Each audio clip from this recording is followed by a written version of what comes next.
So what is up with all of these brain stimulants?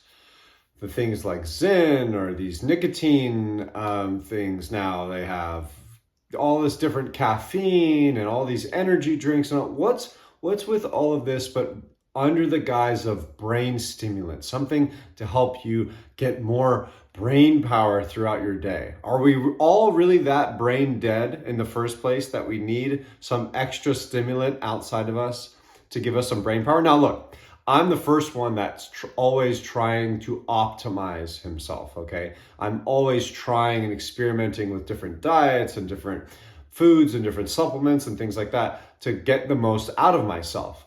But recently, and again, I'm going to share this when I go over my pillars of health, what I've done is I've tried to get rid of things. I've tried to get more into nature, because when I look at nature, I look at something like a mountain lion, okay?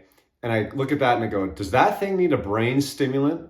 I mean, that thing is super focused. When it wants to attack, that is one of the scariest animals, right? Or any animal, right? When it's on, it's on. And it's like, well, if we're going to work and we're doing these things like, oh, well, JD, they don't use their prefrontal cortex for reasoning and things like we do. We need to do it. And I go, well, why aren't we operating on our highest level? Why are we always needing to reach outside ourselves? And you say, well, I am good. All right. I just want to, I'm already operating at 100%. I want to operate at 110%, JD. Ha ha ha. I got you on that one. And I go, okay, go without one of those things for a day and see how you feel. Are you really operating 100%? Is it really giving you the expansion of yourself that you really think? I am challenging people on that because I don't understand it. I've never been someone that's done the nicotine stuff. I got roped in with energy drinks and caffeine and did all of that. I found that that doesn't really work for me. It's actually in the long term not good for me. Maybe that's something that you can do. But I notice with this, guise of like brain power, I don't think it's giving the level that we think it is. I think a lot of, or the level of improvement that we think it is. I think a lot of it is a trendy thing to do, and it's cool, and it's like cigarettes. And I think, and this is why I'm asking the question to start off. I don't understand it, but I'm trying to right now talk my way into understanding it a little bit more, but also maybe getting some response from the comments is it just the cigarette companies, they've kind of transferred over into this Zen and nicotine patch to the nicotine area because it's not as socially acceptable to smoke cigarettes. Also, it's banned. Like in the city right next to me, it's banned. You literally cannot smoke anywhere, okay? And there's more and more and more of this negative looking at cigarettes. And then there's all this research that's coming out that's positive on nicotine. And it's like, oh, well, it's the tobacco and the chemicals that are bad, but nicotine is good. And I wonder, I haven't done any research on this, but I wonder who's in charge of these nicotine companies like Zen. I wonder if that's through the tobacco companies or the cigarette companies. So anyways, I look at this and I look at it like, okay, maybe it's just a marketing thing and it's trendy and it's cool. It is. Like a lot of young people are doing that. And hey, I've had my drug addiction problems. I can get addicted to anything, alcohol, drugs, caffeine, all sorts of things that I've had, to get, hey, it's this little rush, it's this little thing. But is it really giving us what we want? And I'm talking about, again, this brain stimulant thing. Now, on the other hand, okay, let's just say it is giving you the brain stimulant thing. We are getting benefits from it. You work at Starbucks. What brain power do you really need? Like I look at some of these things and I go, I'm scratching my head going, you don't really need to be operating. Now, if you were a head of a company, okay, if you were tasked with some engineering project and you're working for some company that had this deadline, okay, maybe, but this is a daily thing that people are popping in when they're going and watching the baseball game. And I'm looking at it going like, if this is for brain power, this is really what we're not using it like that. And so I just don't understand it. Maybe you can help me understand it a little bit more. But the main takeaway that I want to say is if you are someone that's looking for more brain power, think about the mountain lion, okay? How do they get so much? How does a 50-pound dog, how can that be so strong? How can it, like I said, a wild animal be so focused? How can they do these things? I'm going to get into it with the pillars of health, but I think it's getting into nature, getting the most out of your food, meaning getting higher quality food, natural food, not just eating food, but not just eating food overall, like products, like we get a lot of packaged goods, but eating real food. Your body knows what to do with that. It doesn't know what to do with the package. Nature's package, we can unzip and put it into our body and utilize it. Whereas if it's a packaged good, we have to go through extra processes to try to break it down. And sometimes it can't even enter our body. We don't even know what to do with it because it's almost like a foreign substance. So the nutrition side of things is important. The recovery, the sleep, like when an animal sleeps, like they get quality out of it and they don't need as much. They're on high alert during the day and then they're able to relax. The sun goes down, they go into their burrow, all right? The sun comes up, they're looking for food, they're doing their thing. And we can kind of be in this semi-state of stimulated and relaxed, and lights are going off and phone is going off and people are wearing an eye watch and they're constantly looking at, and it's like, learn to shut off, and that's going to help you recover. Okay, meditation, completely shutting off, and even the thoughts that are coming in, you're kind of pushing them aside. You're just focusing on one thing. A breathing awareness meditation is what I teach, and it's, you're just focused on that one thing. And when you get distracted, you come back to it. You get distracted, you come back to it. And those moments where you're able to take a breath and focus in on that breath and nothing else is happening, that recharges you and refocuses you, and it actually gives you a lot of energy. I talked earlier about the community and getting into community. It's really hard to do, to be present with other people when you're distracted by all these things. I bet you're probably some of your highest energy moments in your life where you're the most focused is when you're engaging in some activity with other people. You're having fun, okay? Those moments, you don't need a brain stimulant to enjoy yourself when you're out chasing your kids around or playing a sport or singing karaoke, or you're doing these things, right? You're engaged in that.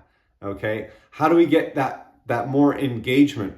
Finding things. Now, I guess I'm starting to think about it. Well, if I work at a dead end job that I don't enjoy, and I still need to use my brain power, maybe just doing the job is why I need to have the coffee, and then so I would take a step back and go, why are we doing these things? Talked about AI, can't come fast enough, because if it's a dead end job and you hate it, all right, we can't get universal basic income and get an AI machine to work that job instead of you, because you're having to fight your nature. You have to stimulate yourself just to do the job. Now, I don't necessarily think that's the case. I think if we cleaned up sleep and we cleaned up nutrition and we cleaned up, this other balancing things that we can do with our life, in regard to, work-life balance. I mean, making sure that we have time for all of these different things, we would be able to give a lot more in our jobs. But if you have zero passion behind that, there's no interest, there's no understanding of the importance behind it, you're just doing it for a paycheck, I don't think that that's healthy. So that peels it back again. If we need all these brain stimulants,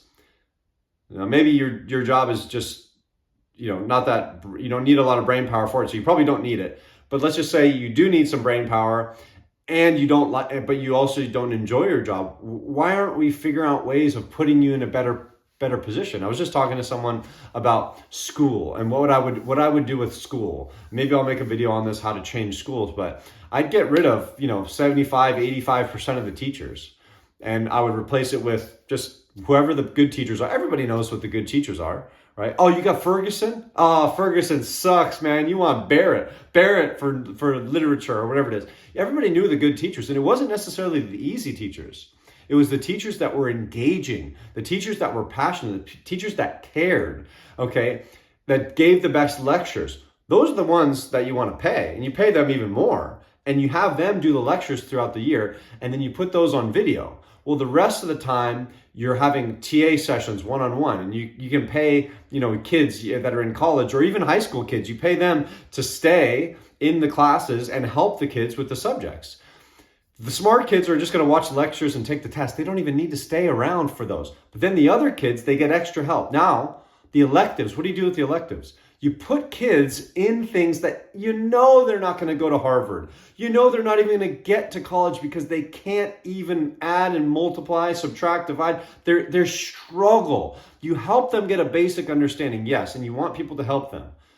And you can spend time with that. But then the other times, instead of getting them all this energy to use something they're never going to use, just to barely scrape by and graduate, let's get them to graduate. But let's have them at the same time during those 4 years of high school or even before, actually out in the real world, just following a plumber around. Don't help him. Don't hinder him. Just follow him. And maybe he talks to you or not. Maybe he doesn't. Now I've got, a couple months of credit for that. Okay, that's a credit. Then you go and you follow an electrician, or you just stand in a restaurant and you just watch. How many people are either working at they have a degree and they're working at Starbucks, or they're waiting tables, or they're in the back doing, they're cooking, or they're doing some other activity, they're managing, okay?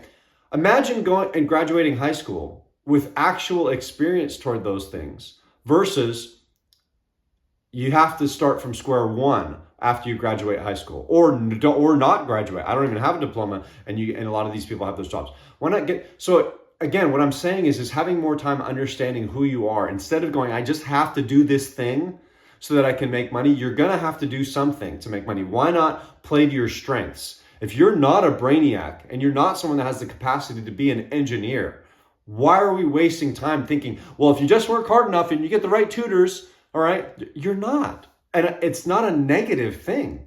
We need people in all different walks of life. And there's people who are, brainiacs, and there's people who are dumb as a doornail. It doesn't mean that they're any less valuable in society, but we treat each other like that. And then we get this idea that we need these brain stimulants to do these things. And it's like, no, if we play to our strengths, you won't need a brain stimulant because you'll be focused. You'll be like that mountain lion who's chasing after its prey. It is focused. It knows what it wants. It knows what it's after. And I think if we get more into our nature and we really create a community and a society that looks at things that way, we're not going to need all these things. I know for myself, I'm stripping this stuff away. All right, I'm jumping in a cold shower in the morning, getting that breathing going, okay, eating natural food, going to sleep, okay, instead of constantly distracting myself. I've got energy for days. Now, I'm also a much more high energy person. I've got a lot of energy to begin with, but I think that's just my nature, but I don't think that that's not accessible to every single human being. Like I said, you don't look around and say, oh, look at that fat mountain lion. Look at that lazy mountain lion, right? It's like they're all pretty much the same. And we're human beings. We're all pretty much the same with little variations here and there. Like I said, IQ, different styles, different brain types in regard to some people are more kinesthetic. They're more of the athlete type. Some people are more of the brainiac. They read and see things. Some people are more artistic. Some people are more nurturing and caring and social. Some people are more introverted. Some people know how to write. Some people know how to read. There's all different types of us. But in regard to the energy that we all have the same physiology. So how do we maximize that? I think it's a lot more simple than we like to make it out to be. I know I'm guilty of falling in these trends of getting, like I said, I was in with all the energy drinks and all the caffeine things. And it's real easy to look at that. But then now I think you operate in deficit. Once you start to use those things, I think it actually takes more than it gives. Especially, like I said, take a day off, take a week off and see how you feel. For a lot of people, I know people that have quit drugs and alcohol, and they say quitting cigarettes and the vaping stuff, that's even harder because you're using it all the time. Well, again, I don't really understand it. Maybe I understand it a little bit more by talking. This is why I do this channel, because I like to talk some of these things out. But I think, again, getting back into nature and getting back into more of what we're really designed to do, and more of maybe what you're designed to do, as opposed to what everyone else around you is telling you that you should do, or you're looking and seeing, oh, this is what people are doing. It's like, what are your strengths? Play to your strengths. Instead of trying to pull up your weaknesses so much, maybe we might need to do that. But I think that everybody has strengths, and let's play to those. And I don't think you're going to need as much of these outside things to help get you motivated and keep you on track and get you that brain stimulant that you need, because you're going to be putting out for something that you really believe in. So that's my 2 cents on that. What are your thoughts on it? What do you see going on? And until next time, I'll see you then.